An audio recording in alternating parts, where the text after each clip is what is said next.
Deep in the Montana wilderness, 23-year-old Elena stood outside the gates of St. Mary's Home for Children with nothing but a battered suitcase and a rusted key. The orphanage director had handed it to her that morning with hollow words. This is all there was, just a key to some old shed on a property nobody wants. For 18 years, she had dreamed someone would come for her, that there was a reason she'd been left on those cold stone steps as an infant. Now, holding this worthless piece of metal, that dream felt like ash.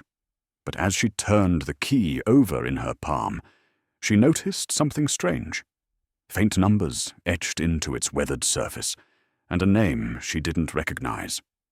What secret had been locked away in that forgotten shed for over 2 decades? Why would someone abandon a baby, but leave behind a key? And what would Elena find when she finally opened that door? The morning air in the office of St. Mary's Home for Children was thick with the scent of old paper, lemon polish, and a sadness so persistent it had soaked into the very walls over decades. Elena sat perfectly still in the worn leather chair across from Sister Margaret's desk, her back straight despite the tremor in her hands, watching as the elderly nun sorted through a manila folder that bore her name in faded ink. At 23 years old, Eleanor was aging out, a term that sounded clinical and cold, as if she were milk approaching an expiration date. She was a young woman of medium height, with a lean, strong frame, born from years of helping with the orphanage's endless chores. Her long black hair was pulled back in a practical braid, and her face, with its high cheekbones and almond-shaped dark eyes, held a quiet strength that belied the profound loneliness etched in the set of her jaw. She wore simple clothes, a faded grey sweater, worn jeans, and sturdy boots, everything she owned packed into the battered suitcase at her feet. Sister Margaret, her face a landscape of deep wrinkles and tired compassion, finally looked up from the folder, her pale blue eyes holding something Elena had rarely seen in them: uncertainty. "Elena," she began, her voice soft and careful, "as you know, we keep records of anything left with the children when they arrive. In your case, you were found on our steps on a February night in 2002, wrapped in a blue blanket. You were perhaps 3 days old." Elena had heard this story before, had clung to its meager details like a drowning person to driftwood, but she nodded, waiting. Sister Margaret reached into her desk drawer and pulled out a small cloth bag, the fabric so old it had turned brittle. From it, she extracted a rusted key, its metal worn smooth in places, its teeth still sharp and defined. Attached to it by a piece of twine was a folded piece of yellowed paper. "This was pinned to your blanket," Sister Margaret said, sliding both items across the polished wood. "There was a note with it, just 5 words. Keep the key safe for her."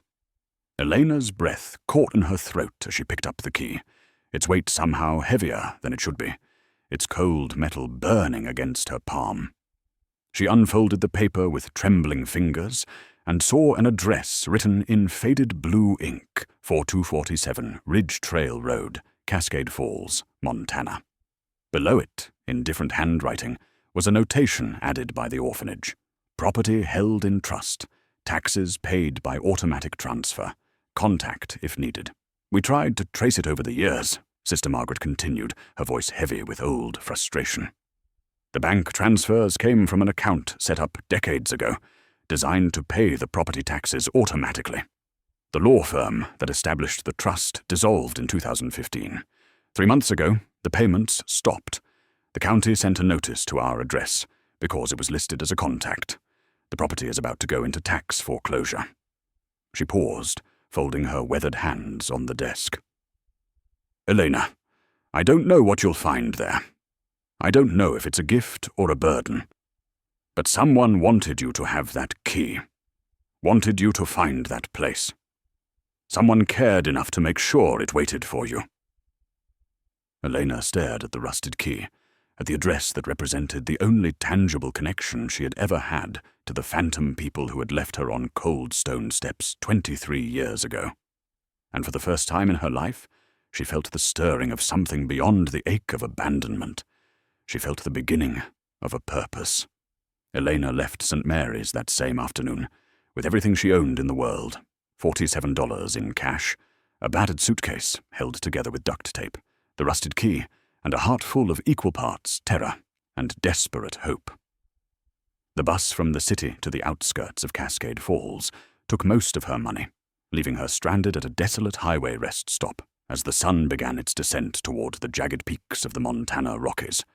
She stood by the roadside with her thumb out, a solitary figure against the vast, empty landscape, until a faded blue pickup truck rumbled to a stop, its brakes squealing in protest. The driver was a man in his 60s named Bill, his face weathered and kind beneath a worn baseball cap, his flannel shirt bearing the logo of a long-defunct lumber company. He took one look at her threadbare jacket and the determination in her young face, and told her to get in without asking for explanations. They drove in comfortable silence for the first hour, the highway unwinding before them like a ribbon through an increasingly wild and unforgiving terrain. Bill finally spoke as they passed a rusted sign marking the turnoff for Cascade Falls, his voice carrying the weight of a man who had seen too much of the world's dark corners. "You got family up in Cascade?" he asked, though his tone suggested he already knew the answer. Elena shook her head, clutching the paper with the address. "Just a property I inherited, Ridge Trail Road." Bill's hands tightened on the steering wheel, his jaw working, as if chewing on words he wasn't sure he should speak. "That's old mining country up there," he said finally. "Cascade Falls used to be a boomtown back in the 90s, silver and copper. But the mine played out, and the company pulled out. Most folks left. The ones who stayed, well, they got their reasons, and not all of them are good reasons." He glanced at her, his eyes holding genuine concern. "These old mining towns, they got dark histories, miss. Companies that cared more about profit than people, accidents that weren't accidents, and a lot of families that got hurt along the way. Whatever you're looking for up there, just be careful." The landscape outside the window had transformed from the rolling hills of the valley into something altogether more hostile. Towering pines crowded the narrow road, their branches forming a canopy so thick that the afternoon light struggled to penetrate, casting everything in a perpetual twilight. The pavement gave way to gravel, and then the gravel gave way to a rutted dirt track that climbed steadily higher into the mountains. They passed abandoned homesteads, their windows like empty eye sockets, and the rusted hulks of old mining equipment slowly being reclaimed by the forest. Bill's truck struggled with the incline, its engine groaning, and Elena could feel the temperature dropping with each mile, the air growing thin and sharp. Finally, they reached a spot where the trail ahead narrowed to little more than 2 overgrown ruts, disappearing into a dense thicket of undergrowth. Bill pulled to a stop and pointed. "Ridge Trail Road, or what's left of it. I can't take the truck any further without tearing out the undercarriage. You sure about this?" Elena looked at the forbidding path ahead, at the wilderness that seemed to swallow all light and sound, and felt a cold knot of fear settle in her stomach. But she thought of Sister Margaret's words, of the key that had waited 23 years for her. And she nodded. "I'm sure." Bill reached behind the seat and pulled out a flashlight, pressing it into her hands along with a worn canteen filled with water. "Then you take these. It'll be dark in a few hours. If you don't find what you're looking for before then, you hunker down and wait for morning. The mountains at night, they're not forgiving to the unprepared." Elena thanked him, shouldered her suitcase, and stepped out into the cold mountain air, watching as his truck disappeared back down the trail, the sound of its engine fading until she was left in a silence so complete it felt like the world itself was holding its breath. The hike was brutal, a test of will more than strength. Elena struggled up the overgrown trail as the afternoon light bled away through the dense canopy of pines, her suitcase becoming an anchor that dragged at her shoulder, her breath coming in ragged gasps in the thin mountain air. The path, if it could even be called that, wound through ancient forest, where the trees grew so close, their roots formed a treacherous maze across the ground, and more than once she stumbled, catching herself on rough bark that tore at her palms. Her boots, worn thin from years of use, offered little protection against the sharp stones and hidden roots. She walked for what felt like an eternity, the silence of the forest broken only by the occasional cry of a distant bird and the whisper of wind through the high branches, a sound that seemed to carry warnings she could not quite understand. Just as despair began to creep into her exhausted mind, just as the forest shadows deepened toward true darkness, and the trees suddenly opened into a small clearing, and there it stood. The property was breathtaking in its isolation, 20 acres of untouched wilderness nestled in a natural bowl formed by 3 towering ridges. A creek, clear and cold, ran along the eastern edge, its voice a constant gentle murmur. Wild flowers, despite the lateness of the season, dotted the meadow grass in splashes of purple and gold. But it was the structure at the clearing's center that held her attention, that made her heart hammer with a confusing mixture of disappointment and curiosity. It was just a shed, small and solitary, perhaps 12 feet by 12 feet, its walls constructed of rough-hewn logs that had weathered to a silvery grey. The wood was splintered in places, and moss grew thick on the north-facing side. The roof, covered in old cedar shakes, sagged slightly in the middle, and one of the 2 small windows was cracked. It looked ancient, forgotten, a relic slowly surrendering to the patient siege of nature. This was her inheritance. This was what someone had protected for 23 years, and the absurdity of it brought tears to her eyes that she angrily wiped away. She approached slowly, her boots swishing through the tall grass, and it was only when she was a few feet from the door that she noticed the jarring inconsistency. The door itself was old, its wood dark and weathered, but the lock was not. It was a heavy-duty padlock, modern and expensive, its brass surface gleaming dully in the fading light, completely out of place on this decrepit structure. Her hands trembled as she pulled the rusted key from her pocket, and she half expected it not to fit, for this entire journey to be some cosmic joke. But the key slid into the lock as if it had been made yesterday, turning with a smooth, well-oiled click that echoed across the silent clearing. She pulled the door open, its hinges protesting with a long groan, and stepped inside. The interior was not what she expected. Instead of cobwebs and decay, instead of the musty smell of abandonment, she found a space that had been carefully preserved. The walls were lined with thick plastic sheeting, creating a weatherproof barrier. The floor was solid plywood, elevated slightly off the ground to prevent moisture. A single bare bulb hung from the ceiling, though there was no obvious power source. And dominating the far wall, impossible to miss, was another door. This one was metal, painted a dull green, and it too had a lock, but this lock was not for a key. It was a combination lock, its dial gleaming in the dim light that filtered through the cracked window, waiting for numbers that Elena did not know, guarding secrets that someone had gone to extraordinary lengths to protect. Elena stood in the outer room for a long moment, staring at the combination lock on the metal door, her mind racing through possibilities. She had no numbers, no code, no instruction manual for this impossible puzzle. The frustration that welled up in her chest was sharp and bitter, the feeling of being so close to answers yet still locked out, still on the outside looking in at a life that should have been hers. She turned the rusted key over in her hands, examining it in the failing light, and that was when she saw them. The faint numbers etched into the metal surface that she had noticed back at the orphanage were not random scratches or wear marks. They were deliberate, carved with precision into the key's shaft. 02-17, 02, her breath caught. It was a date, February 17th, 2002. The date Sister Margaret had estimated she was left at the orphanage, the date that marked both her beginning and her abandonment. With trembling fingers, she turned the combination lock dial, the metal cold and smooth under her touch. Right to 02, left past 0 to 17, right again to 02. For a heartbeat, nothing happened, and she thought she had been wrong, that it was just another dead end. Then she heard it, a soft mechanical click that seemed to echo in the small space, and the lock sprang open in her hand.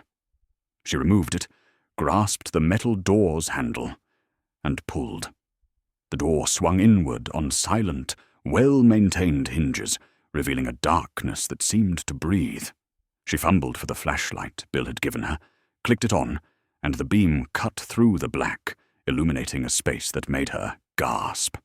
The inner room was larger than the outer shell suggested, extending back into what must have been a carefully excavated space beneath the earth, the walls lined with the same weatherproof plastic. The air that flowed out was cool and dry, perfectly preserved, carrying no scent of decay or moisture. Along the left wall stood a simple metal cot with a neatly folded wool blanket. Along the right wall were stacked dozens of banker's boxes, the kind used for long-term document storage, each one labelled with dates in neat black marker, 1994, 1995, 1996, continuing in sequence all the way to 2002. It was a timeline, a life's work carefully catalogued and protected, but it was the small wooden table in the centre of the room that drew Elena forward like a magnet, that made her heart stop and then restart with a painful, lurching rhythm. On its surface sat a framed photograph, and even in the flashlight's harsh beam, even through the layer of dust that had settled on the glass over the years, Elena could see the image clearly. It was a young woman, perhaps in her late 20s, with long black hair and high cheekbones, with almond-shaped dark eyes that held both fierce intelligence and profound tenderness. She was sitting in what looked like this very clearing, the shed visible in the background, and she was holding a newborn baby wrapped in a blue blanket. The woman's face was turned down toward the infant, her expression one of such pure love and desperate sorrow that it seemed to reach across the decades and grab Elena by the throat. The resemblance was undeniable, impossible to dismiss. The woman in the photograph could have been Elena's twin, separated only by the gulf of 23 years. This was not a stranger who had abandoned an unwanted child on orphanage steps. This was her mother, and the baby in her arms was Elena herself, and the question that had haunted her entire life suddenly had a terrible new dimension. If her mother had loved her this much, if she had gone to these extraordinary lengths to leave something for her, then what had happened? What had torn them apart? And why had Elena been left with nothing but a key and a lifetime of wondering? Elena spent the first hour simply standing in that underground room, the flashlight beam moving from box to box, trying to comprehend the magnitude of what she had found. Finally, driven by a need that was almost physical, she pulled down the nearest box, the one labelled 1994, and carried it to the small table, carefully moving the photograph aside. Inside were leather-bound journals, their covers embossed with the seal of the Montana Department of Natural Resources, and loose papers secured with rusted clips. She opened the first journal, her hands shaking so badly she could barely turn the pages, and began to read. The handwriting was precise, almost architectural in its neatness, the script of someone trained to document the world with exacting detail. The entries detailed geological surveys, topographical measurements, water table assessments, and soil compositions. They were technical, methodical, and at first glance, utterly mundane. But they were signed at the end of each week with a name: Iris Chen, Field Surveyor.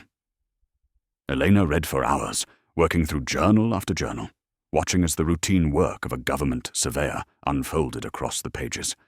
Iris had been thorough, brilliant even, her observations revealing a mind that saw patterns where others saw only rock and dirt. She documented everything: the mineral compositions of ridgelines, the seasonal variations in creek flow, the subtle shifts in vegetation that indicated changes in underground water sources.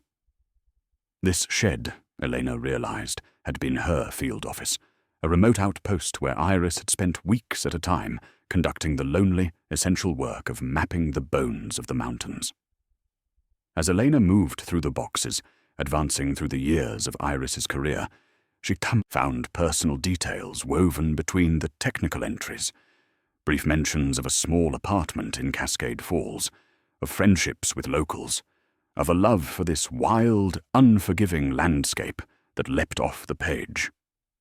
There were sketches in the margins, beautiful detailed drawings of birds and wildflowers, evidence of an artist's eye behind the surveyor's precision. And then, in a box labelled 2001, tucked between two journals in a manila envelope that had been sealed with tape, Eleanor found it. Her birth certificate. The paper was official, stamped and registered with the state of Montana, dated February 14th, 2002. The hospital was listed as Cascade Falls Memorial. The attending physician's signature was illegible, and there in the space for the mother's name, typed in neat capitals, Iris Chen. The space for the father's name contained a single word, unknown. Elena stared at the document, at the legal proof of her existence, at the name of the woman who had given birth to her. Iris Chen, her mother. Not some faceless ghost who had abandoned her out of cruelty or indifference, but a woman with a name, a career, a life carefully documented in boxes that surrounded her. She pressed the certificate to her chest, her breath coming in short, sharp gasps, tears streaming down her face in the beam of the flashlight. She had a name. After 23 years of being nobody's daughter, of being a file in a folder, of being a face without a history, she had a name. Iris Chen had been a geological surveyor, a scientist, an artist, and a mother. And this place, this carefully preserved room, buried in the Montana wilderness, was not just a shed. It was a message. It was a legacy. It was Iris reaching across the divide between life and death to tell her daughter, I existed, you came from someone, and you were loved. Elena wiped her tears and forced herself to continue reading, driven by a need to understand not just who her mother was, but what had happened to her. She pulled down the box labelled 2001, the year before her birth, and found journals that marked a dramatic shift in tone. The entries from early that year began routinely enough, with Iris conducting her standard surveys of water tables and aquifer recharge rates in the valley surrounding Cascade Falls. But in March of 2001, the technical language gave way to something else, something urgent and alarmed. Iris had been commissioned to conduct a comprehensive survey of the underground water systems that fed the valley, a routine assessment requested by the County Water Board after several local wells had inexplicably run dry.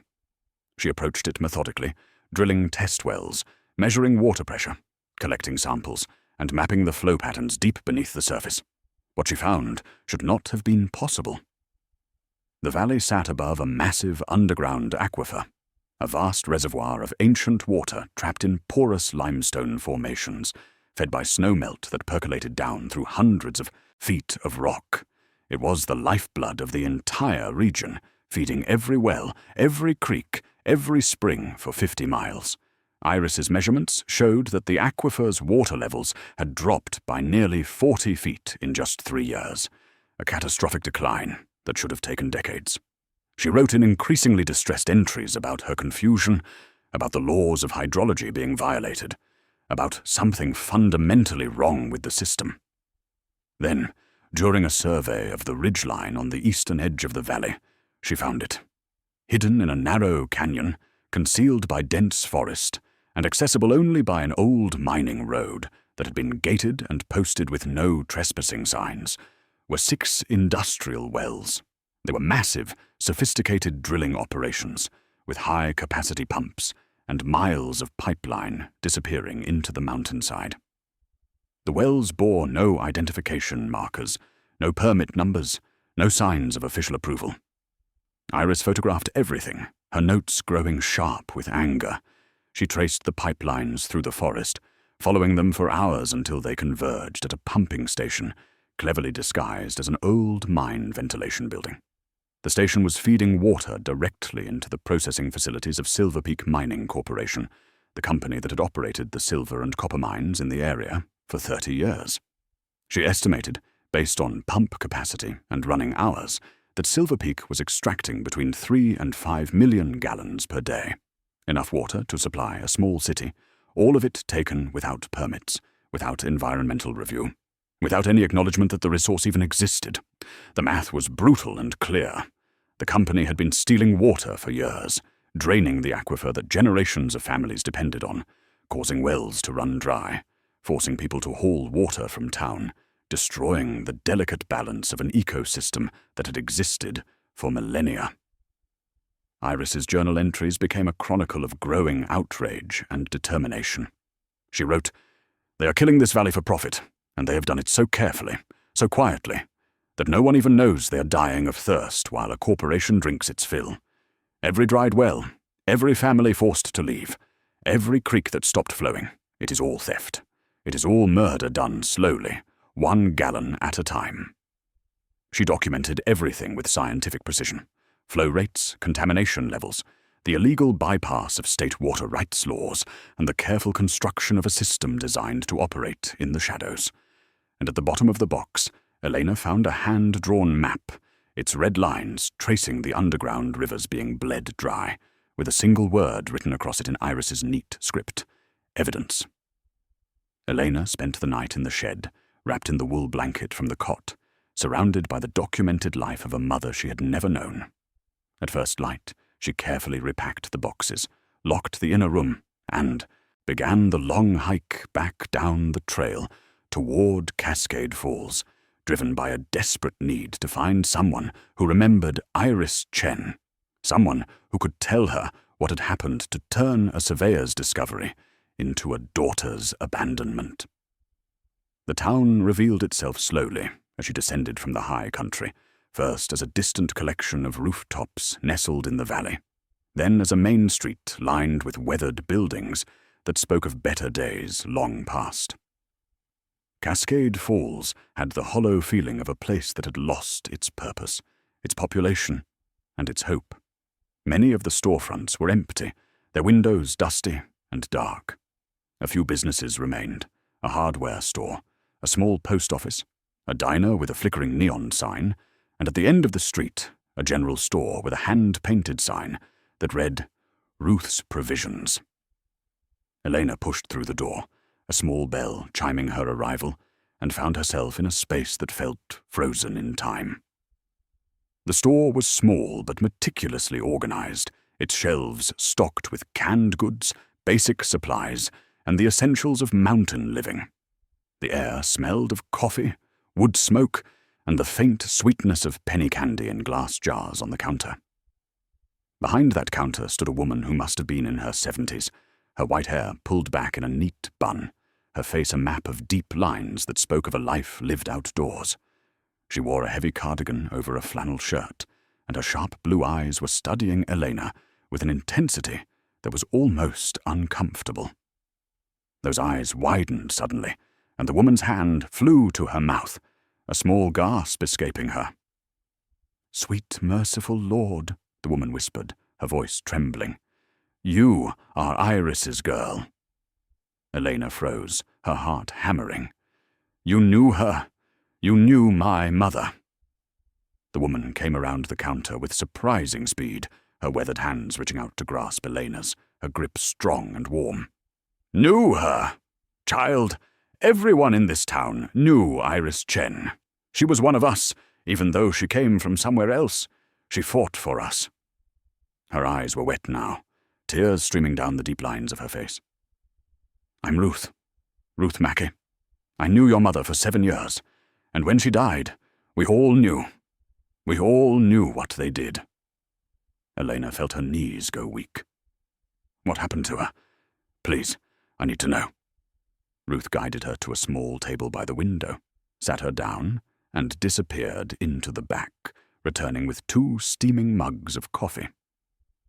She settled into the chair across from Elena, her hands wrapped around her mug as if drawing strength from its warmth. "Your mother was special," Ruth began, her voice soft with memory. She cared about things most people ignore: water, rock, the health of the land. When wells started going dry, when people's cattle started dying, when the creek that had run for 100 years just stopped flowing, everyone thought it was drought or bad luck. But Iris knew better. She spent months in those mountains, documenting, measuring, proving that it was not nature but theft. She was going to expose Silver Peak, was going to present her evidence to federal authorities. Ruth paused, her jaw tightening with old anger. Then, in April of 2002, 3 months after you were born, her truck went off Dead Man's Curve on Ridge Trail Road. They said she lost control, that the road was icy, that it was a tragic accident. They found her at the bottom of a 300-foot ravine. She looked directly into Elena's eyes, her gaze fierce. But that woman drove those mountain roads in blizzards. She knew every inch of that trail. And the night before she died, she told me she was scared, that she had been followed, that someone had been in her apartment. We tried to get the sheriff to investigate, but he was in Silver Peak's pocket. The whole thing was swept away like dirt under a rug. Ruth reached across the table and gripped Elena's hand. Your mother did not abandon you, child. She was murdered, and this whole town has carried that truth for 23 years. Ruth made a phone call from the ancient rotary phone behind her counter, speaking in low, urgent tones, and within 20 minutes an old pickup truck pulled up outside the store.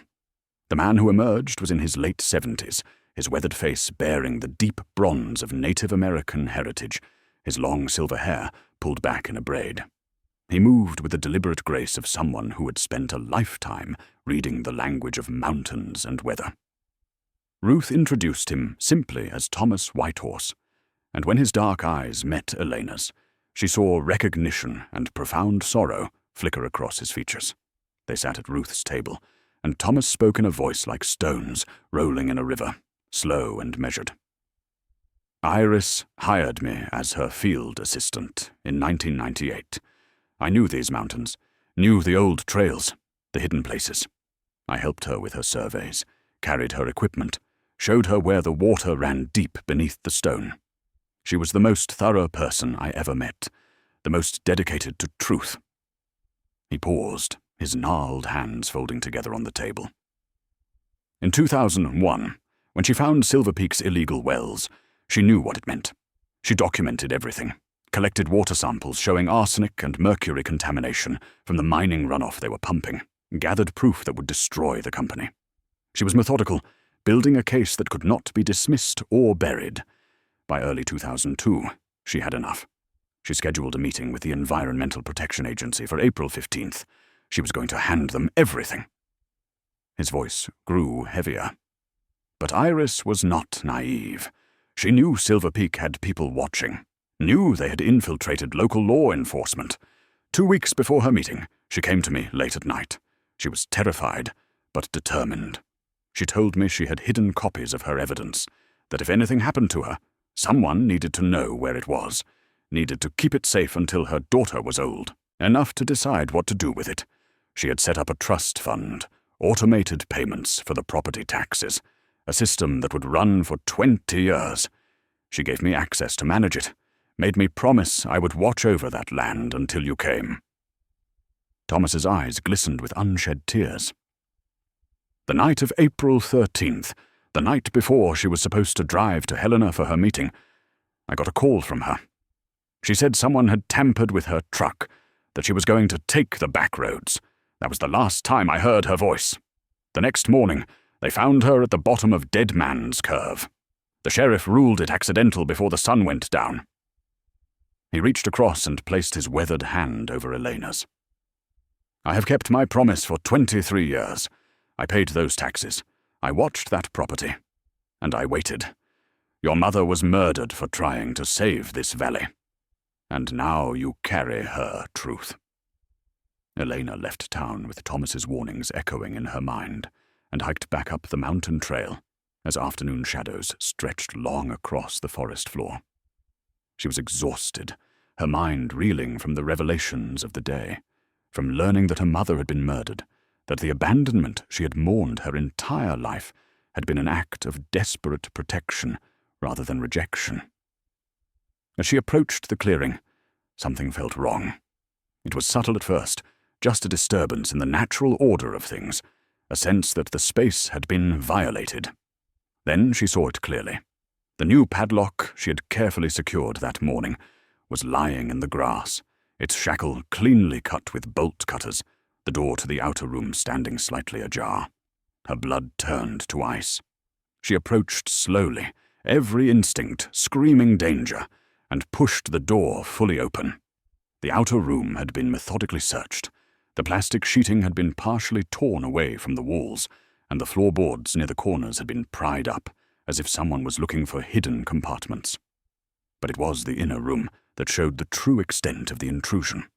The metal door stood open, its combination lock dangling uselessly, and inside, every banker's box had been opened, their contents rifled through with professional efficiency.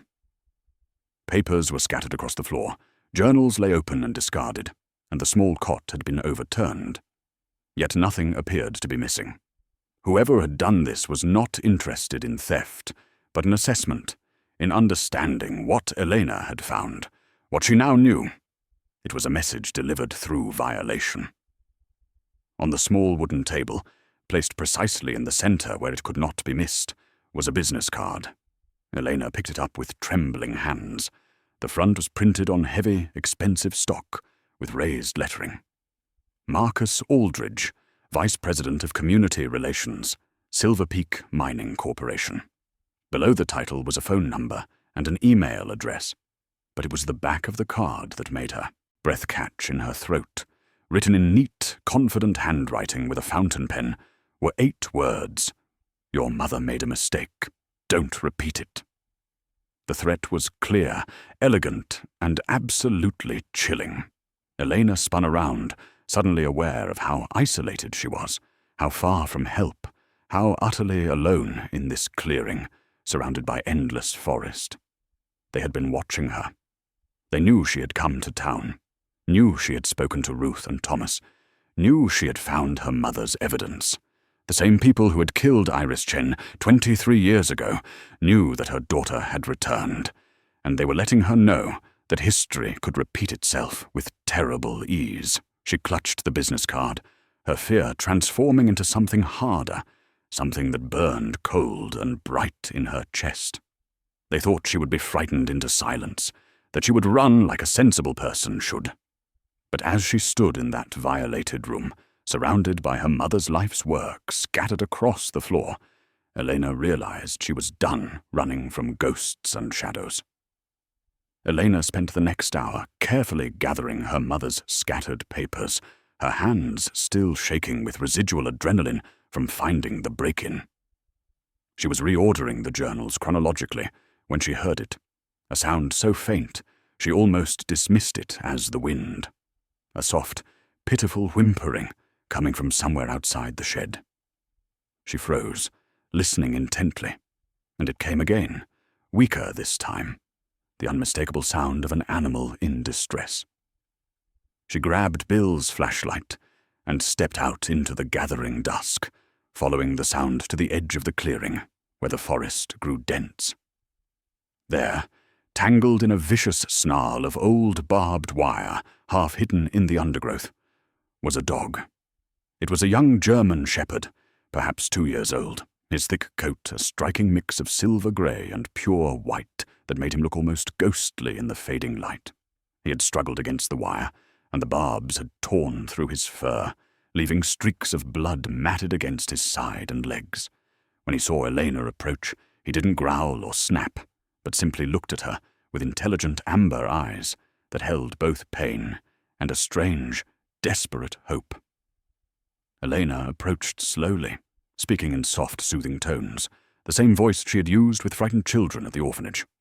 The dog watched her, but did not fight as she carefully began to untangle the wire from his body, wincing each time a barb pulled free and fresh blood welled up.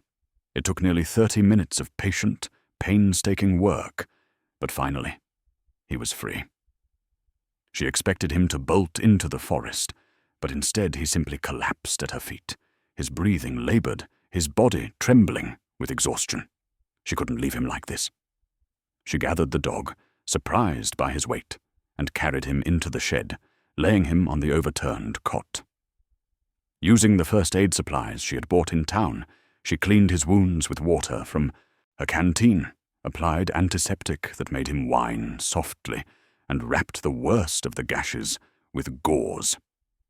Throughout the entire process, he remained unnaturally calm, his eyes never leaving her face, as if he understood she was helping him. When Thomas arrived the next morning, summoned by Elena's worried phone call from town, he stood in the doorway of the shed and stared at the dog now sleeping peacefully beside Elena, with an expression of deep surprise. "Wild dogs roam the old mine areas," he said slowly, his voice thoughtful. "Abandoned pets, strays, survivors. They're usually skittish, dangerous even. But this one..." He knelt and examined the dog more closely. "This one is different.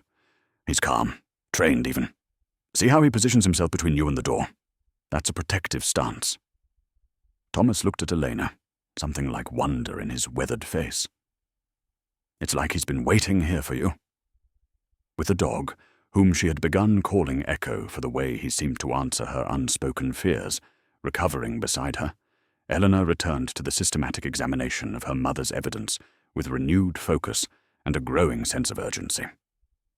She pulled down the boxes from late 2001 and early 2002, the final months of Iris's investigation, and found they contained not just journals, but thick folders of scientific reports, each one a damning piece of a larger, horrifying puzzle. The water sample reports were meticulously organized, each one sealed in a plastic sleeve with a label indicating the date, location, and depth of collection. Elena spread them across the table and read with mounting horror as the numbers told their terrible story. Sample after sample showed arsenic levels 30 times above the EPA safe limit, lead concentrations that would cause irreversible neurological damage, and mercury readings high enough to poison entire families. The contamination was not limited to the illegal wells themselves, but had spread through the aquifer, like a poison in the bloodstream, carried by the underground currents to wells miles away, to springs that fed cattle, to creeks where children played. Iris had documented the source with scientific precision. The contamination came from decades of mining waste that Silver Peak had illegally dumped into old shafts, waste that was now leaching into the water they were pumping and distributing throughout the valley. But the water reports were only the beginning. Elena found folders containing photocopies of permits that Iris had proven were forged, bearing the signatures of state officials who claimed never to have seen them. There were bank records showing payments from Silver Peak shell companies to county inspectors, to the local sheriff, to a state senator whose name Elena recognized from news reports. Iris had built a map of corruption that reached from the valley floor all the way to the state capitol, a web of complicity that had allowed a corporation to poison a community for profit. And then, at the bottom of the final box, Elena found a small cassette tape in a clear plastic case, labeled simply, "Executive Meeting, March 2002. Her hands shook as she pulled out an old portable tape recorder from another box and inserted the cassette. The voices that emerged were clear, businesslike, discussing quarterly projections and operational costs, with the casual tone of men who believed they were untouchable. Then one voice, deeper and more authoritative, said, "What about the health complaints, the surveyor's investigation?" Another voice, younger and nervous, replied, "We've calculated the exposure levels. Statistically, we're looking at maybe 20 to 30 excess cancers over the next decade, some developmental issues in children, acceptable losses given the revenue stream. The surveyor is a problem we're handling separately." The first voice responded with chilling indifference. "Good. Make sure it's clean." Thomas came to the shed the following morning and found Elena pale and exhausted, the cassette tape still clutched in her hand, Echo pressed protectively against her leg. Without a word, he took the tape, listened to it, and his weathered face grew hard as stone. "There's something you need to see," he said quietly, and led her down a different trail, one that wound through dense forest, before opening onto a hillside overlooking the valley. There, surrounded by a rusted wrought-iron fence, was the Cascade Falls Cemetery, a small plot of land where generations of the valley's families had been laid to rest. Thomas walked directly to the eastern section, the newest part, and stopped. Elena followed and felt her breath leave her body. Before her stretched rows and rows of graves, their headstones stark white against the green grass, clustered so closely together they formed a monument to loss. Thomas began to read them aloud, his voice heavy with grief. Margaret Dawson died 1998, age 47. Cancer. Her husband Paul died 1999, age 50. Cancer. The Henderson family, 3 children, died between 2000 and 2001, all birth defects. Robert Mackey, Ruth's husband, died 2000, age 53. Kidney failure. Sarah Chen, no relation to your mother, died 2001, age 32. Leukemia, leaving behind twin daughters. He moved through the rows, each headstone a name, a date, a life cut short. The official causes varied: cancers of every kind, organ failures, mysterious wasting diseases, children born with catastrophic defects who lived only days or weeks. The doctors called it a cluster, said it was bad luck, genetics, random chance. But your mother knew. She knew it was the water. Elena walked among the graves, reading the dates, and saw the pattern clearly. The deaths began in 1997, spiked dramatically between 1999 and 2002, and continued sporadically for years after. The timeline matched perfectly with Iris's documentation of when Silver Peak began their illegal pumping operations, when the contaminated water began flowing into family wells, when the poison began its silent work. These were the acceptable losses the executives had discussed so casually on that tape. These were not statistics or projections, but people with names, families, futures stolen by corporate greed. Elena knelt beside a small grave marked Baby James Whitehorse, born and died March 2002, and looked up at Thomas with tears streaming down her face. "Your grandson," she whispered. Thomas nodded, his stoic face finally breaking, his own tears falling. "My daughter's first child. He lived 3 hours. The doctors said his organs never properly formed. Your mother was the only one who tried to find out why, who fought to stop it from happening to others. She died trying to save us, and we buried her just there." He pointed to a grave under an old pine tree, its headstone reading, "Iris Chen, 1973-2002. She sought truth." Elena realized with crushing weight that her mother's death had not stopped the poisoning, that for years after Iris was silenced, families continued to drink contaminated water, continued to bury their children and their elderly, continued to die while Silver Peak operated with impunity. Elena returned to the shed that afternoon, with a new resolve hardening in her chest, but she was not prepared for what awaited her. A gleaming black SUV sat in the clearing, its polished surface absurdly out of place against the weathered logs and wild grass, and standing beside it were 3 men. The first 2 were clearly private security, large and stone-faced in tactical clothing, their hands resting casually near sidearms holstered at their hips, but it was the third man who commanded attention.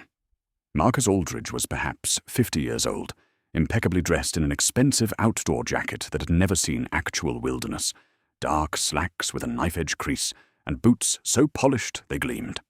His silver hair was styled with precision, his face handsome in a manufactured way, and when he smiled at Elena's approach, it was the smile of a man accustomed to getting exactly what he wanted. Echo, who had followed her from the shed, immediately positioned himself between Elena and the strangers, a low growl rumbling in his chest. "Miss Chen," Aldridge said, his voice smooth and cultured. "I'm Marcus Aldridge from Silver Peak Mining. I believe you found my card. I thought it was time we had a conversation, face to face." Elena stopped several feet away, her hand resting on Echo's back, feeling the tension in the dog's muscles. "You broke into my property," That's not a conversation. That's a crime." Aldridge's smile never wavered. "A misunderstanding. We were concerned about squatters. But let's not dwell on unpleasantness. I'm here to make you a very generous offer. Silver Peak is prepared to purchase this property for $200,000, cash, plus an additional $50,000 for any historical documents or materials your mother may have left behind. That's $250,000 for 20 acres of worthless rock and some old papers. You could start a new life anywhere you wanted." Elena felt a cold rage building. "It's not for sale." The smile finally slipped, replaced by something harder, more predatory. "I don't think you understand your position. Silver Peak legally owns the mineral rights beneath this land. We purchased them from the original owner in 1989, long before your mother's trust was established. We're planning a major expansion of our operations, which means heavy equipment, drilling, possible subsidence. Your shed will be uninhabitable. You'll be compensated for surface damages, of course. But accidents happen in mining operations. Structural collapses, unexpected sinkholes, tragic but unavoidable." He stepped closer, his voice dropping to something that was almost intimate. "Your mother thought she could fight us. She thought the truth mattered more than practical reality. She was wrong, and it cost her everything. Accidents run in families, Miss Chen. It would be a shame if history repeated itself. Take the money. Walk away. Live." Elena met his cold eyes and said clearly, "Get off my property." The campaign of intimidation began the very next day, subtle at first, but rapidly escalating into something far more sinister. Elena had driven into Cascade Falls to purchase supplies, parking her old truck outside Ruth's store while she gathered canned goods and batteries. Echo had insisted on coming, his protective instincts growing stronger each day, and when they returned to the vehicle an hour later, the dog refused to let her get in. He planted himself in front of the driver's door, whining urgently, pawing at the ground, his entire body radiating distress. Elena trusted him completely now and knelt to examine the truck. At first she saw nothing, but Echo kept nudging her toward the front wheel, and when she crawled underneath with a flashlight, her blood turned to ice. The brake lines had been cleanly cut, the fluid already pooled in a dark stain on the pavement. If she had driven out of town, if she had attempted to navigate the steep mountain roads back to the property, she would have had no brakes, and Dead Man's Curve would have claimed another victim. She reported it to the sheriff's office, but the deputy who came took a cursory look and suggested it was vandalism by bored teenagers, his disinterest so obvious it bordered on contempt. That same evening, Thomas called her from a payphone in town, his voice tight with controlled anger. He had received a letter, no return address, containing a single photograph of his daughter and grandchildren at their home in Missoula, with a red X drawn over their faces, and the words, "Accidents happen to families," typed below. The message was clear: help Eleanor and watch your loved ones suffer. 2 days later, Eleanor went to collect her mail from the small post office and was told by the nervous clerk that her box had been emptied by someone claiming to be her representative, someone with official-looking identification. Any correspondence meant for her was being intercepted before she could see it. Then came the attack on Ruth. Elena arrived at the general store one morning to find the elderly woman sweeping up broken glass, her front window shattered by a brick. Spray-painted across the door in crude red letters was a message that made Elena's stomach turn. "Stop helping her, or you're next." Ruth, despite her 73 years, was defiant, but Elena could see the fear in her eyes, the trembling in her weathered hands. The same network that had murdered Iris Chen 23 years ago was not a ghost of the past, but a living, breathing conspiracy, still embedded in the power structures of the valley. They had grown desperate, their threats escalating from subtle warnings to overt violence, and Elena understood with chilling clarity that they would not stop until she was silenced, one way or another, just like her mother. Elena left Echo with Thomas, knowing the courthouse would not allow animals, and drove the repaired truck to the county seat. a larger town 40 miles south of Cascade Falls. The Flathead County Courthouse was an imposing stone building that spoke of authority and permanence, its tall columns flanking heavy oak doors. Inside, the air was cool and hushed, carrying the particular silence of bureaucracy. She made her way to the records department, a warren of offices filled with filing cabinets, and the quiet hum of computers. The young woman behind the counter looked up from her work, her name tag reading Jenny Martinez, and Elena explained she wanted to research property records for the area surrounding Ridge Trail Road. Jenny pulled up the database, her fingers flying across the keyboard, but after a moment her expression shifted from routine helpfulness to confusion, then concern. "That's strange," she said quietly, glancing around to see if anyone was listening. "There are property records for your area, but massive sections have been sealed by court order. I can see the transactions occurred, but I can't access the buyer information, the sale prices, or the legal descriptions. I've worked here for 5 years, and I've never seen this level of restriction on public records." Elena felt her pulse quicken. "Is there any way to see what's behind the seal?" Jenny bit her lip, clearly wrestling with something. She looked at Elena for a long moment, taking in her desperate expression, and seemed to make a decision. "If anyone asks, you didn't get this from me. I could lose my job, but something about this feels wrong, and I've heard rumors about Silver Peak for years." She stood and gestured for Elena to follow her into a back room lined with boxes and old filing cabinets. "The digital records are sealed, but the original paper files from before 2010 are still here. They're supposed to be restricted too, but nobody ever checks." She pulled down 3 heavy accordion files, their labels indicating property transactions from 1995 through 2005. Elena spread the documents across a dusty table and began to read, with Jenny helping to interpret the legal language. What emerged was a pattern so systematic it could only have been orchestrated over years. Starting in 1997, shell companies with innocuous names like Mountain Vista Holdings, Cascade Property Trust, and Western Land Development had begun purchasing parcels surrounding Elena's 20 acres. Each company was different, but when Jenny traced their incorporation papers, they all led back to the same registered agent, a law firm in Helena that specialized in corporate anonymity. The purchases formed a perfect ring around Iris's property, thousands of acres acquired quietly, methodically, over the course of a decade. Then Jenny found the key document, a geological survey commissioned by Silver Peak in 1996, before the buying spree began. The survey showed the underground aquifer in precise detail, and at its heart, directly beneath Elena's 20 acres, was what the geologists called the main recharge chamber, a massive cavern where snowmelt collected before distributing through the limestone formations to feed the entire system. Whoever controlled that 20 acres controlled access to the source of the valley's water. Iris's property was not just a random parcel.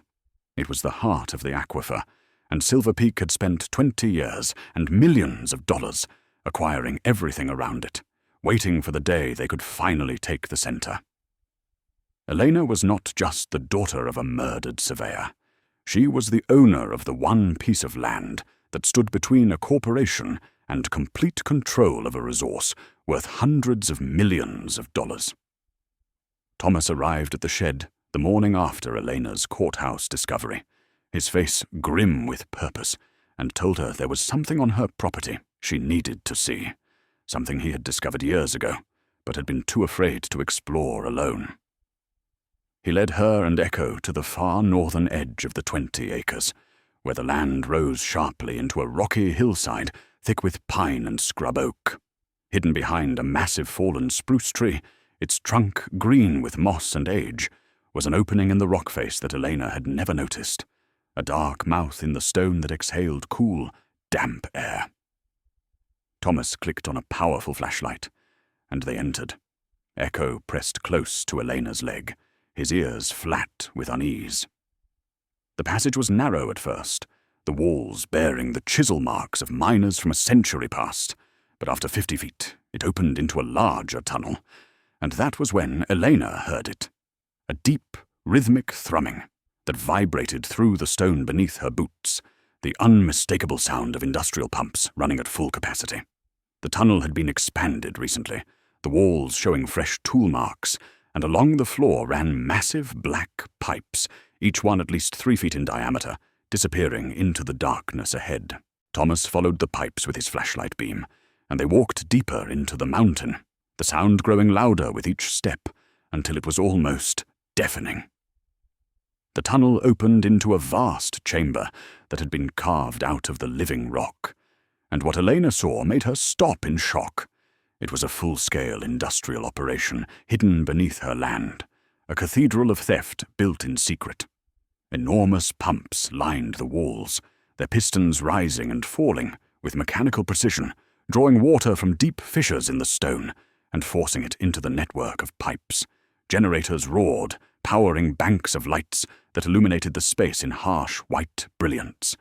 The air was thick with the smell of diesel fuel and ozone, and the floor was slick with condensation. This was not the simple illegal well operation her mother had discovered. This was something far larger, far more sophisticated, a full extraction facility that must have cost millions to construct. Thomas moved along the chamber's edge and found what he was looking for. A metal cabinet bolted to the wall, its door bearing a Silver Peak logo. Inside were rolled engineering drawings and survey maps. Elena spread them on top of the cabinet, her hands shaking as she read the technical annotations. The maps showed the aquifer in cross-section, and the plan was laid out with terrifying clarity. Silver Peak intended to install 16 additional high-capacity pumps in this chamber, extracting every drop of water from the main recharge zone, draining the aquifer completely over a 2-year period. A handwritten note in the margin, dated just 3 months ago, made her blood run cold. Geological assessment confirms probable subsidence event within 18 to 24 months of full extraction. Surface collapse radius estimated at 3 to 5 miles. Evacuation protocols to be developed. They knew that draining the aquifer would cause the limestone formations to fail, that the valley would literally collapse into a massive sinkhole, that homes and roads and entire communities would be swallowed by the earth. And they were planning to do it anyway, to extract every penny of profit before the land itself died, and then simply walk away from the catastrophe they had created. Jenny called Elena 2 days later from a payphone, her voice barely above a whisper, and asked to meet at a rest stop halfway between their towns, insisting they could not speak in any place that might be monitored. Elena drove through a cold rain to find the young clerk waiting in her car, a manila envelope clutched to her chest. Jenny's hands trembled as she passed it through the window, her eyes darting nervously to every vehicle that entered the rest area. "These are copies of email records that were subpoenaed 5 years ago in a lawsuit against Silver Peak," she explained, her words tumbling out in a rush. A group of families tried to sue for wrongful death, claiming the contaminated water killed their relatives. The case was dismissed on procedural grounds before it ever went to trial, and the records were supposed to be sealed. But someone in the Attorney General's office made copies before they disappeared. They've been sitting in a box in our archives, forgotten, until I went looking. She looked directly at Elena, fear and determination warring in her young face. "What's in there could destroy a lot of powerful people, but it could also get us both killed. Please be careful." Elena drove back to the shed, locked herself inside with Echo at her feet, and began to read. The emails, printed on thin courthouse paper, spanned from 2001 to 2004, and they painted a picture of corruption so vast and coordinated it took her breath away. The earliest messages were between Marcus Aldridge and Sheriff Dennis Riggs, discussing the problem of Iris Chen's investigation. "The surveyor has compiled extensive documentation," Aldridge wrote in March 2002. "Legal advises that if this reaches federal authorities, we face criminal charges and potential shutdown. Recommend immediate action to neutralize the threat and secure all evidence before April 15th meeting." Sheriff Riggs's response was chilling in its brevity. "Understood. We'll handle personally." Then came emails from April 14th, 2002, the day before Iris was supposed to present her evidence, the day before she died. Aldridge to an unknown recipient. Problem resolved. Vehicle incident on Ridge Trail. No survivors. Local investigation will conclude accidental. But it was the messages from later years that revealed the true scope of the conspiracy. In 2003, Silver Peak's CEO, a man named Harrison Cole, exchanged emails with someone identified only as VL, discussing how to manage the continuing health crisis in Cascade Falls. Elena's research quickly revealed that VL was Victoria Lang, who in 2003 was a state representative, and now, 22 years later, was a powerful state senator, chairing the Environmental Oversight Committee. Lang's emails were coldly pragmatic. Media inquiries about cancer cluster can be managed through health department. I've spoken with the director. Official statement will attribute to genetic factors and lifestyle choices. Continued campaign contributions to my re-election fund will ensure regulatory oversight remains favorable. The correspondence continued for years, showing how Lang had systematically blocked investigations, buried reports, and ensured that state agencies turned a blind eye to Silver Peak's operations. She had received over $200,000 in campaign contributions from Silver Peak and its subsidiaries, and in return, she had helped orchestrate a cover-up that had allowed the poisoning to continue for more than 2 decades. The emails revealed names Elena recognized, judges who had dismissed lawsuits, health officials who had declared the water safe, county commissioners who had approved expansions of mining operations. The conspiracy was not a shadowy cabal, but a network of respected officials, many still in power, who had traded the lives of their constituents for money and political advancement. And at the center of it all was the murder of Iris Chen, the woman who had tried to stop them. The email arrived 3 days later, routed through an encrypted service that Jenny had helped Elena set up, and it began with words that made Elena's hands shake. "My name is Sarah Martinez, and I've been investigating your mother's death for the past 4 years." Sarah explained that she was an investigative journalist with the Denver Post, that she had stumbled across Iris Chen's name while researching a series on corporate environmental crimes in the Mountain West, and that every attempt to find documentation of Iris's work had hit a wall of sealed records and missing files. She had interviewed elderly residents of Cascade Falls who spoke in whispers about a surveyor who had been killed for knowing too much, but without proof, without evidence. The story remained nothing but rumor and suspicion. She asked Elena to call her, providing a secure phone number. Elena drove to a town 50 miles away, purchased another burner phone with cash, and made the call from a parking lot with Echo standing guard beside the truck. Sarah answered on the first ring, her voice sharp with intelligence and barely contained excitement. They spoke for 2 hours, Elena recounting everything she'd found, and she could hear Sarah's breath catch as the magnitude of the evidence became clear.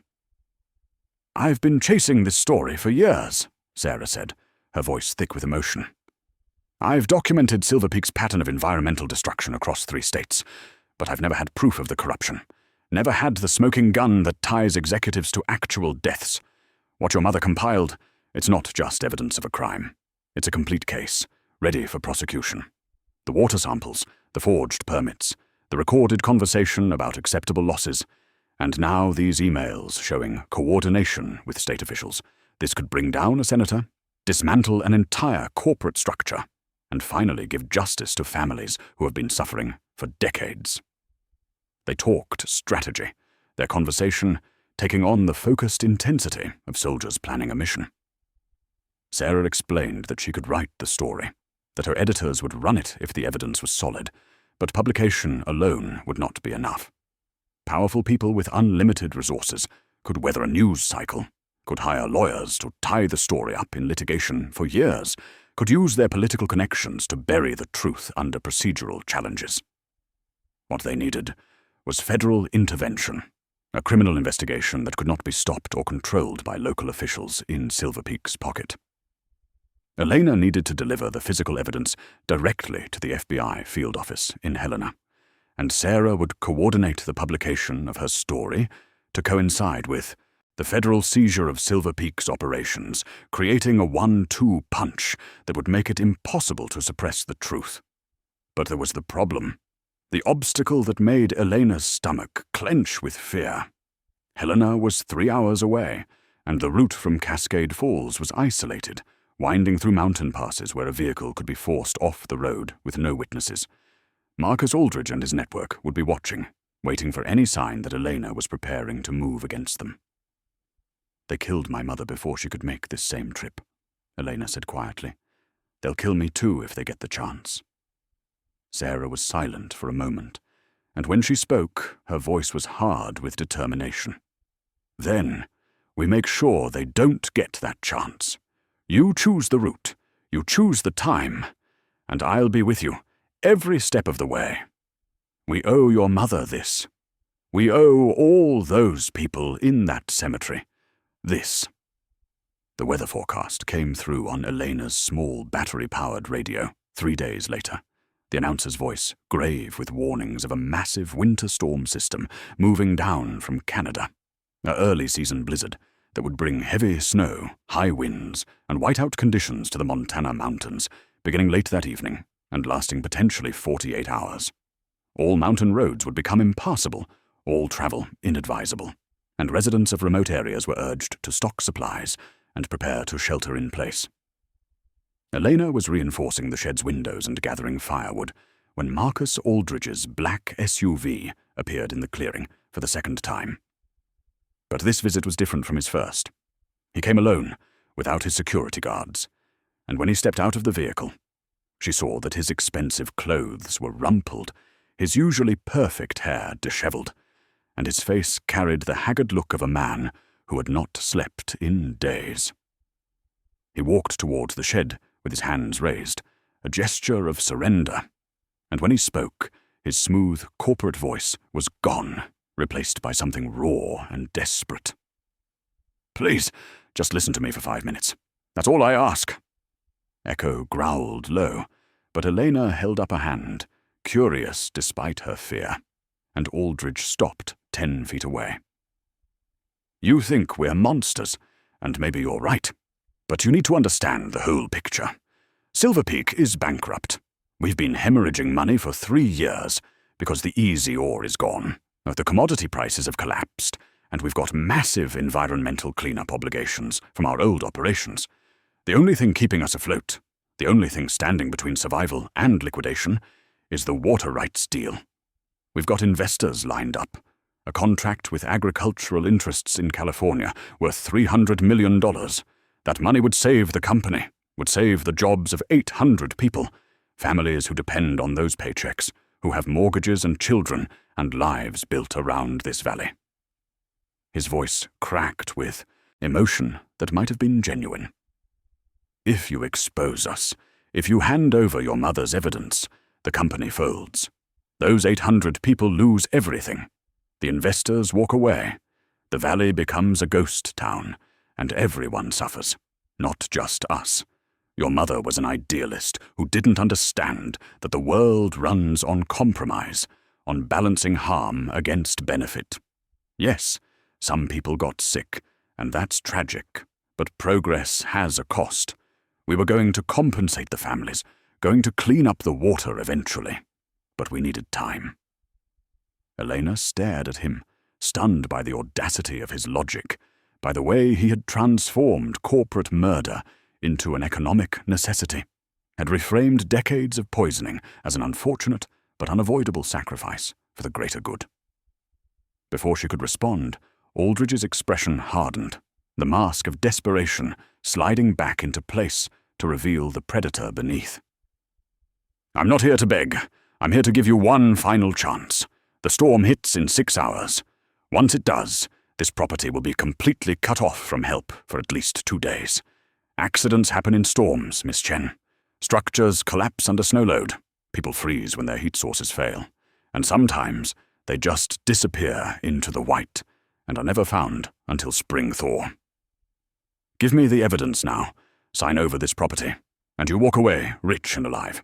Refuse, and I promise you, when they find your body after the storm, it will be ruled a tragic accident, just like your mother."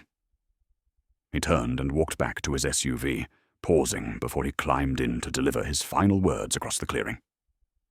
You have until the snow starts falling to make the smart choice. After that, the choice is made for you." Elena was securing the last of the supplies inside the shed, the first cold gusts of wind already beginning to shake the pines, when her encrypted phone buzzed with a message from Jenny requesting an immediate meeting at their usual rest stop. The urgency in the text made Elena's instincts scream danger, but something in the message's wording, a phrase they had used before, suggested authenticity. She left Echo with strict instructions to guard the shed, drove down the mountain as the sky turned a bruised purple-grey, and found Jenny's car parked in the most isolated corner of the rest area. The young woman's face, visible through the window, streaked with tears and twisted with anguish.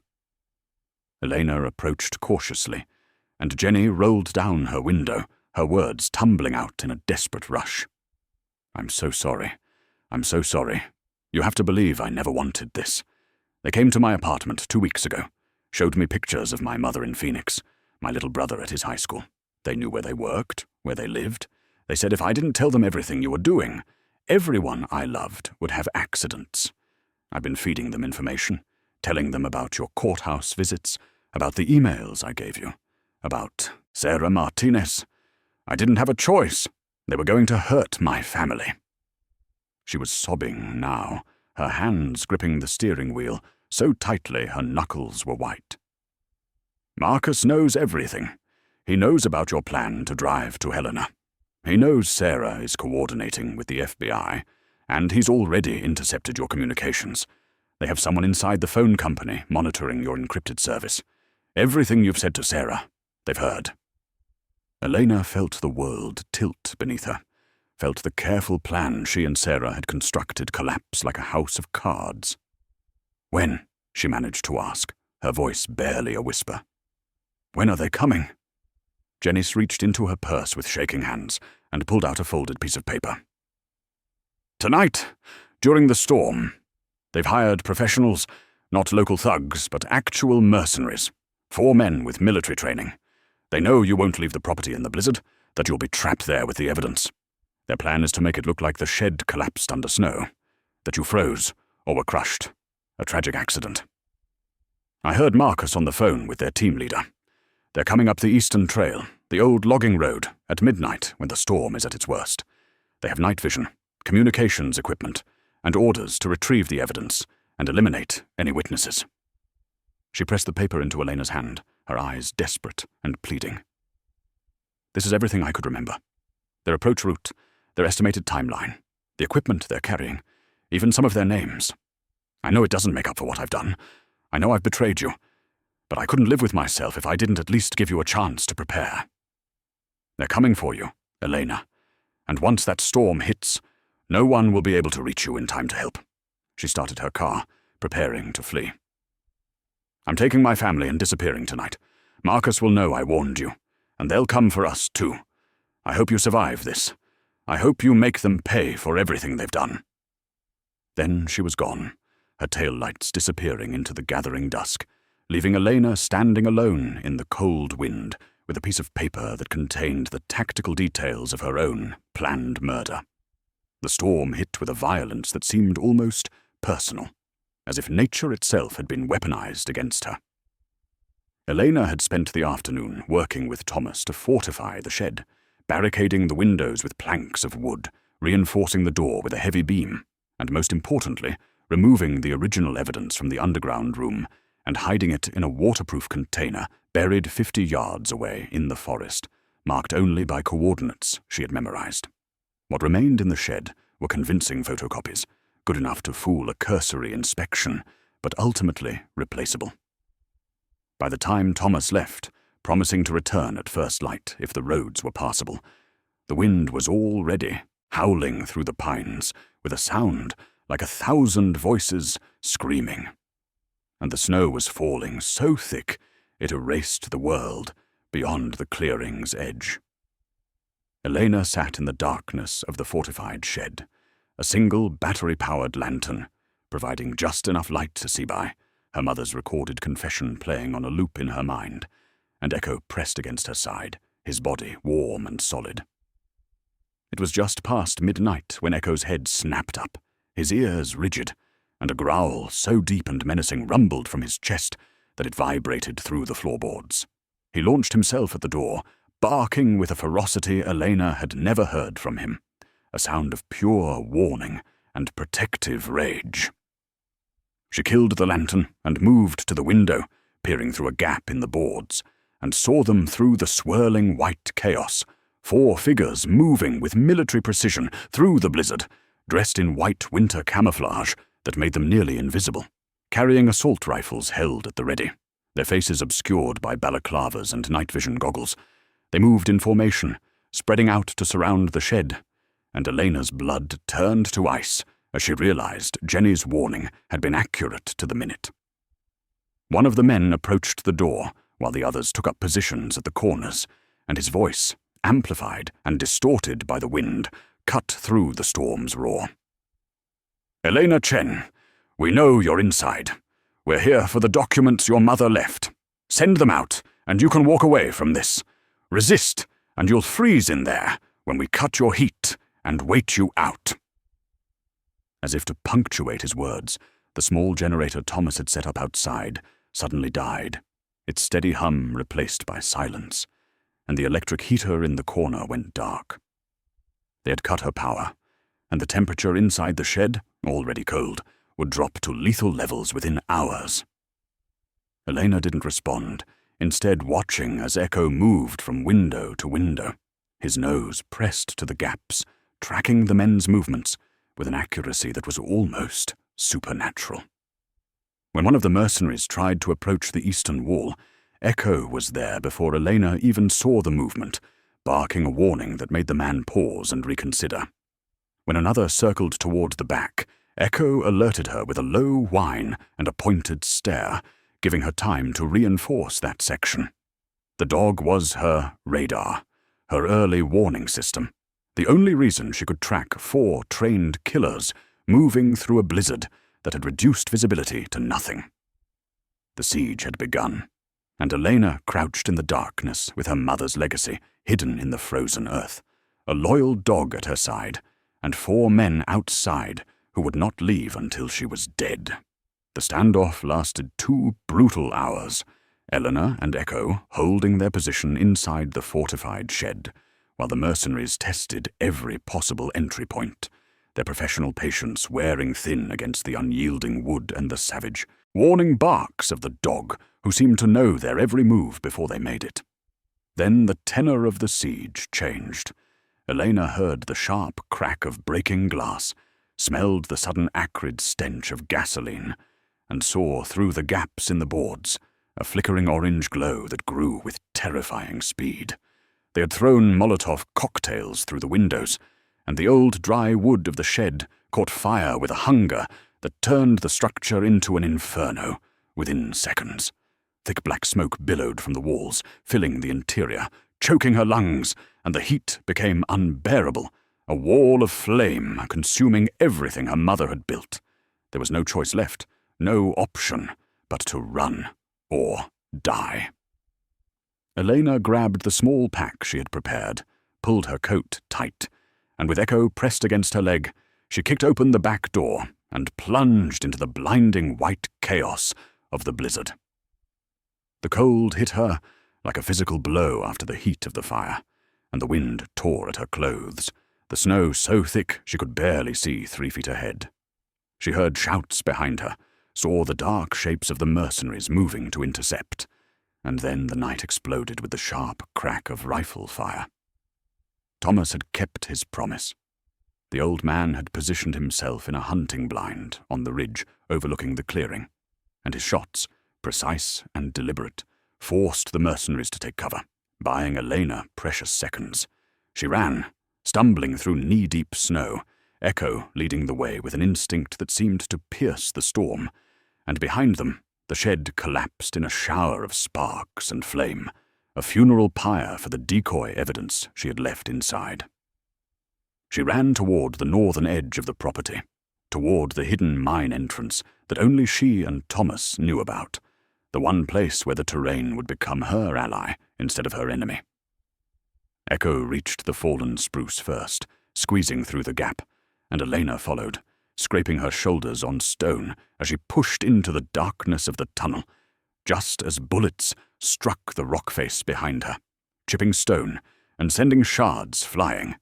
They were inside, swallowed by the mountain's cold embrace, and Elena could hear the mercenaries shouting to each other, coordinating their pursuit.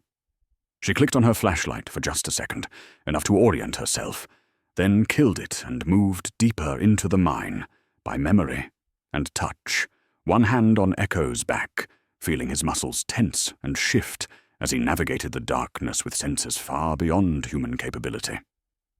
The mine was a labyrinth, a maze of passages that branched and twisted, some leading to dead ends, others to vertical shafts that dropped into bottomless black. Elena had explored it with Thomas, had memorized its layout, and now she used that knowledge to lead her pursuers deeper, taking turns that seemed random but were carefully calculated. Behind her, she heard the men enter, heard their tactical lights sweeping the walls, heard their confident voices calling out positions and directions. But Echo heard more. He stopped suddenly, his body rigid, and guided Elena down a narrow side passage, just as two of the mercenaries passed within feet of where they had been standing. The dog could hear their breathing, could smell their sweat, could sense their presence in the absolute darkness, and he became Elena's eyes and ears in a deadly game of cat and mouse played in the belly of the mountain.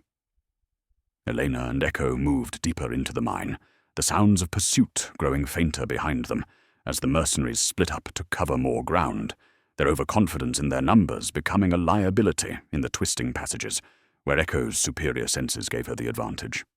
She found herself in the large chamber where the illegal pumps thundered, their noise masking her footsteps, and it was here, pressed against the wall to avoid the sweeping beam of a tactical light, that she noticed something she had missed on her first visit. A small alcove behind the generator bank, barely visible, with fresh chisel marks around its edges.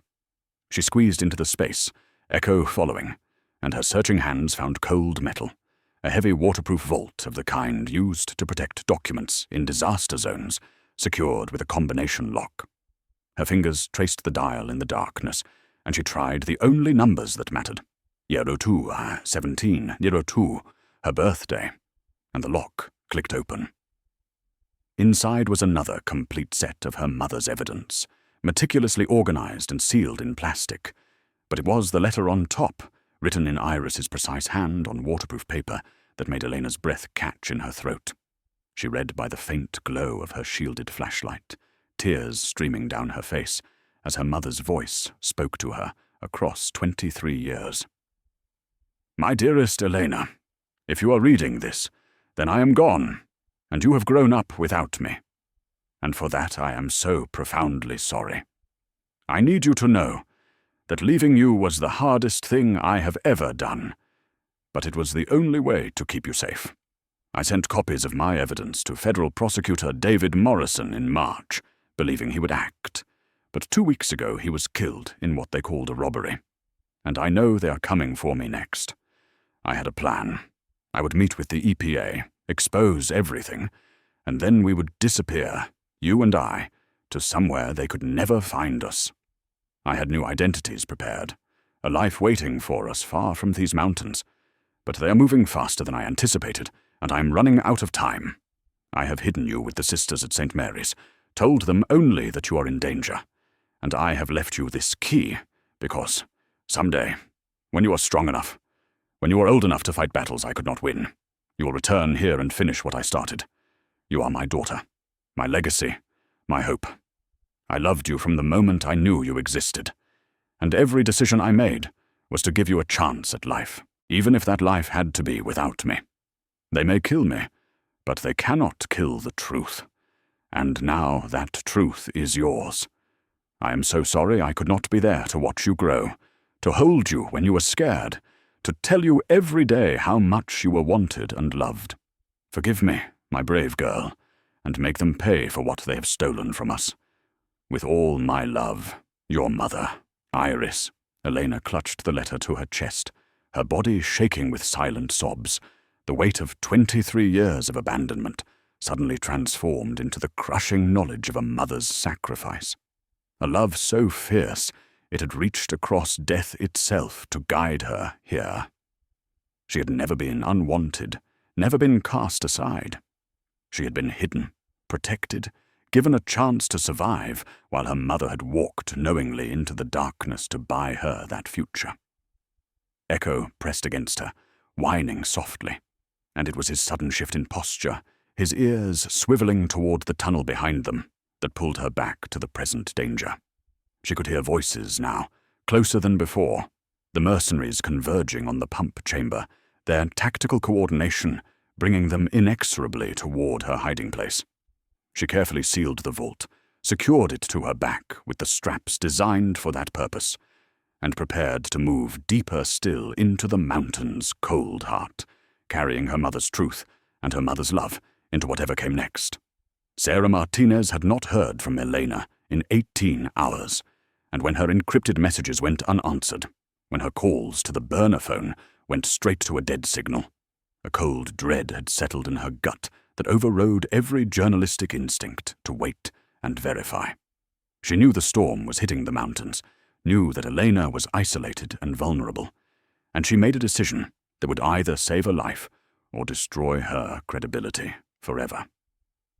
She called the FBI field office in Helena at 8 o'clock the previous evening, demanding to speak with the agent in charge, and when a skeptical duty officer tried to dismiss her concerns, she invoked the name of a contact she had cultivated over years of investigative work, a senior agent named Catherine Reeves, who owed her a favor. Reeves listened to Sarah's frantic explanation, heard the details of Iris Chen's murder and the evidence her daughter had uncovered, and made the kind of command decision that defined a career. Within 2 hours, a joint task force of FBI agents and Montana State Police was mobilized, equipped with snow vehicles and a mandate to reach the property on Ridge Trail Road by any means necessary, storm or no storm. They fought their way through the blizzard for 6 brutal hours, their heavy all-terrain vehicles grinding through drifts that would have stopped normal traffic, their progress agonizingly slow but inexorable, driven by Reeves's gut instinct that they were racing against something worse than weather. They reached the clearing just as the first grey light of dawn began to penetrate the storm clouds, and what they found was a scene of chaos and violence. The shed was a smoking ruin, its charred skeleton barely visible under the fresh snow, and 4 men in tactical gear were positioned around the old mine entrance, working frantically to set explosive charges on the support beams, clearly intending to collapse the entire structure and bury whatever was inside. The federal vehicles roared into the clearing, with their sirens wailing, their loudspeakers booming commands to drop weapons and surrender, and the mercenaries, caught in the act of attempted murder, found themselves surrounded by a force they could not fight or intimidate. 3 of them surrendered immediately, their hands raised, their faces showing the resignation of professionals who knew when a mission had failed catastrophically.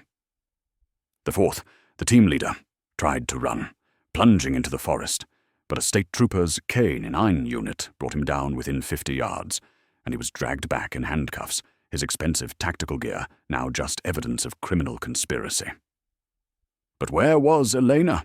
Agent Reeves shouted into the mine entrance, her voice echoing down the dark passages, calling Elena's name over and over with increasing desperation, and for a long, terrible moment, there was only silence.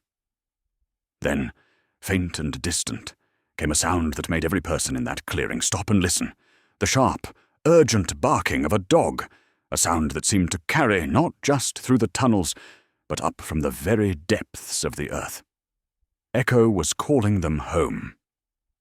Reeves sent 2 agents into the mine with lights and ropes, following the sound of the barking, and 20 minutes later, they found her.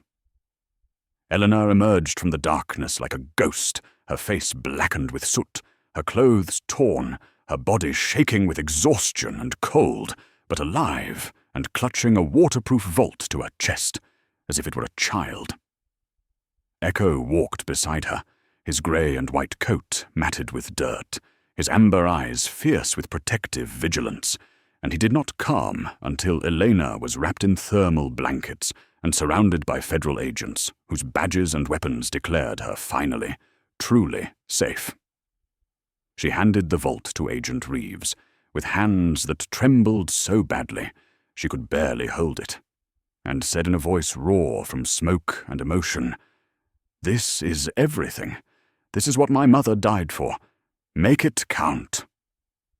While the mercenaries were being loaded into vehicles and the crime scene was being secured, another scene was playing out 200 miles north at the Canadian border crossing at Sweetgrass, Montana.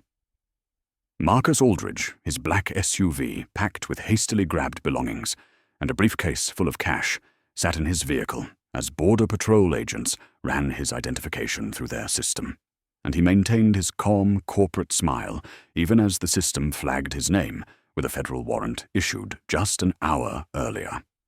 He was pulled from his vehicle, his wrists secured with handcuffs, his protests about lawyers and rights falling on the indifferent ears of agents who had been briefed about Silver Peak mining and the deaths in Cascade Falls. And as he was led away, he looked back at the mountains one final time, at the empire he had built on poison and lies, now crumbling into ruins he could not escape. Spring came to the valley with a gentleness that felt like forgiveness, the snow melting away to reveal tender green shoots pushing through the dark earth, the creek running clear and cold, swollen with meltwater that sparkled in the brilliant sunshine. 3 months had passed since that terrible night in the mine, 3 months that had transformed not just Elena's life, but the entire valley's future. The evidence she had carried out of the darkness had proven even more devastating than she had imagined. Sarah Martinez's story had run on the front page of the Denver Post, then been picked up by national outlets, the photographs of the cemetery, the water sample reports, and the recorded conversation of executives discussing acceptable losses, creating a firestorm of public outrage that no amount of corporate lawyers could contain. Federal prosecutors had moved with unprecedented speed, and within weeks, Silver Peak Mining Corporation was dissolved, its assets seized, and its executives, including Marcus Aldridge and CEO Harrison Cole, were facing criminal charges ranging from conspiracy to commit murder to environmental terrorism. Senator Victoria Lang had resigned within 48 hours of the story breaking, her political career destroyed by the emails showing her coordination of the cover-up, and a special prosecutor had been appointed to investigate the web of corruption that had allowed the poisoning to continue for over 2 decades. The trial was scheduled for fall, and Thomas, Ruth, and dozens of other Valley residents were prepared to testify, to finally speak the truth they had carried in silence for so long. The aquifer itself was now under federal protection, a team of environmental engineers working to flush the contamination from the limestone chambers to restore the natural flow patterns that Iris Chen had documented so meticulously. It would take years, perhaps decades, but the water would be clean again. Most importantly, a victim compensation fund had been established, financed by the seized assets of Silver Peak, and a settlement with the company's insurance carriers, and families who had lost loved ones to the poisoned water were finally receiving acknowledgement of their suffering and the means to rebuild their lives. Elena stood in the clearing on her property, now legally protected as the Iris Chen Conservation Easement, a designation that meant it could never be developed, never be sold, never be touched by the kind of greed that had destroyed so many lives. The charred remains of the old shed had been cleared away, and in its place, the wooden frame of a small cabin was rising, built with Thomas's guidance and the help of volunteers from Cascade Falls, who came on weekends to hammer nails and raise walls, a community that had adopted Elena as one of their own. Thomas had become more than a mentor.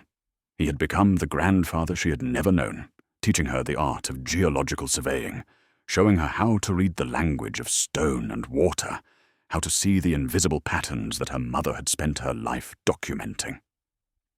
Elena was learning her mother's profession, carrying forward Iris's work of understanding and protecting the land. and she found in that work a peace she had never known existed. Echo sat beside her now, his grey and white coat gleaming in the spring sunlight, fully healed from his injuries, a constant and loyal presence who had proven himself not just a companion, but a guardian and a friend. She reached down and scratched behind his ears, and he leaned into her touch with a contented sigh. Together, they watched as Ruth arrived with a basket of food, as Thomas pulled up in his truck with another load of lumber, as Sarah Martinez drove up the trail for her weekly visit, still working on the book that would tell the complete story of Iris Chen and the valley she had died trying to save. Elena picked up a shovel and began to break ground for the cabin's foundation, her hands blistering but strong, her heart full in a way she'd never imagined possible.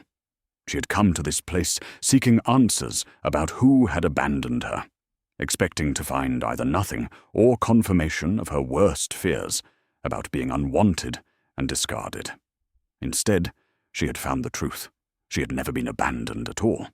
Her mother had loved her so fiercely that she had sacrificed everything, had walked into danger with open eyes, had hidden her only child away to give her a chance at life, and had left behind a legacy of truth that had waited 23 years for Elena to claim it.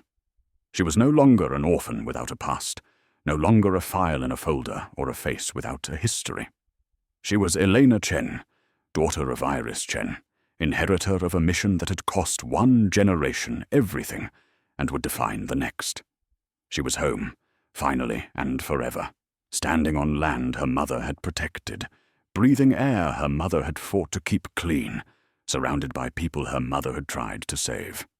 And as she drove the shovel into the earth, beginning the work of building her future on the foundation of her mother's sacrifice, she knew with absolute certainty that she would spend the rest of her life honoring that legacy, ensuring that the land and water Iris had died defending would remain pure, that the truth would never again be buried, and that her mother's love, which had reached across death itself to guide her home, would continue to flow through this valley, like the clear, cold water of a mountain spring, forever and always.